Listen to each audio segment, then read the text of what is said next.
save the lost and get glory to yourself. We ask in Jesus Christ's name, amen.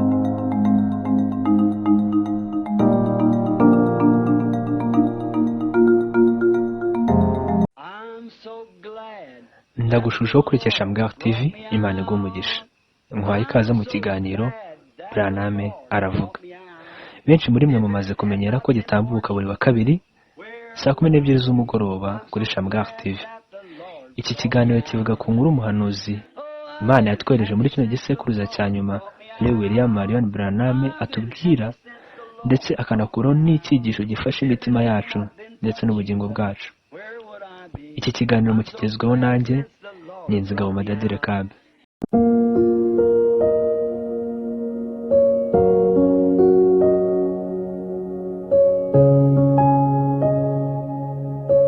Uyu munsi nk'ibisanzwe turavuga ku nkuru umuhanuzi Imana yatwereje igisekuruza cya nyuma Rev William Marion Branham atubwire mu kibwiriza yabwirije mu 1953 tariki 12 z'ukwa gatandatu akita Palmum Locus and Cancun.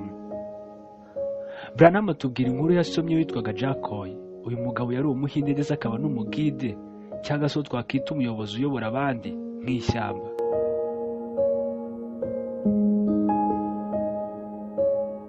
Uyu mugide umunsi umwe yaje kuba yayoba, ntibyashobokaga kuba yamenya inzira yari yanyuzemo kuko ishyamba naryo ryari rinini cyane bishoboka. Mu by'ukuri yari yayobye. Ifarashi ye nayo yari iri hafi kuba yapfa bitewe n'uko yahumekaga nabi cyane, bigoye bitewe n'uko nta mazi yari iherutse kuba yanywa, ndetse n'aho hantu bari nta mazi habarizwaga. Uyu Jacoy yahise ava ku ifarashi kuko mu by'ukuri nta mbaraga yari ifite, arayishorera. Jacoy yari umugabo w'umukristo cyane, ndetse yari yizeye yuko amaherezo ari buze kuba yabona inzira acamo.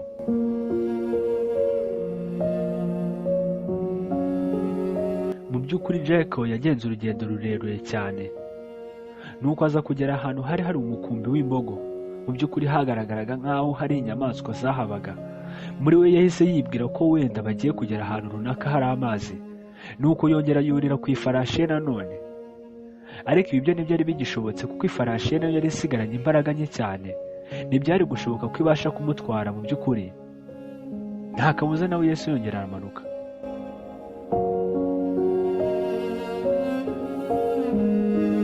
Mu kanya gato nk'ako guhumbya, za mbogo nyinshi zicamo ibice, igice kimwe gica ku ruhande ikindi gica ku rundi ruhande. Birumvikana ko byari ibice bibiri bigizwe n'imbogo nyinshi cyane. Uyu Jacoy yahise akurikira igice kimwe nawe, ariko ntibyari byoroshye kuko amahitamo ye nawe ntabwo yari ahuye n'ay'ifarashi ye.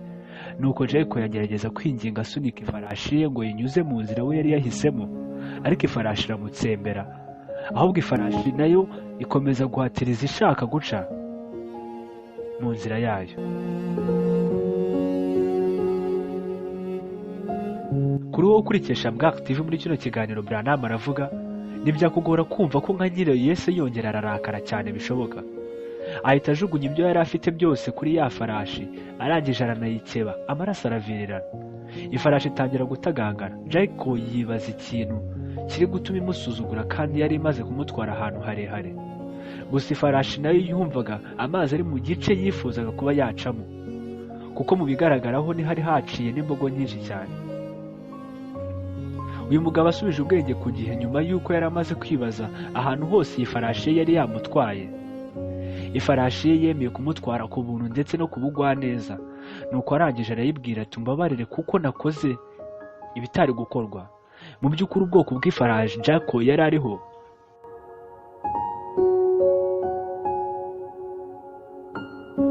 ni mu bwoko bw'ifarashi zibasha kumenya ahantu runaka amazi ari hafi yaho ziri. Nuko yegera iyo farashi ye ati mu by'ukuri iyo utaza kuntwara ahantu hose twagiye, mu butayu hose twaciye, mu by'ukuri no gupfa mba narapfuye. Niyo mpamvu ugiye guca mu nzira yawe, nidupfa dupfane. Nuko ifarashi mu mbaraga zayo nkeya yari isigaranye batangira urugendo. Bataragerana kure baje kwisanga baguye mu isoko y'amazi. Jacoy yatubwira yuko baryamye muri ayo mazi barangije barasakuza cyane bashimira Imana. Only believe